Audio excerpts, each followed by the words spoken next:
Say hi, guys!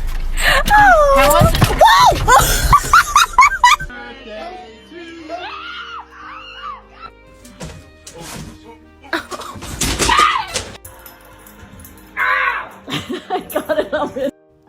When I was walking on the...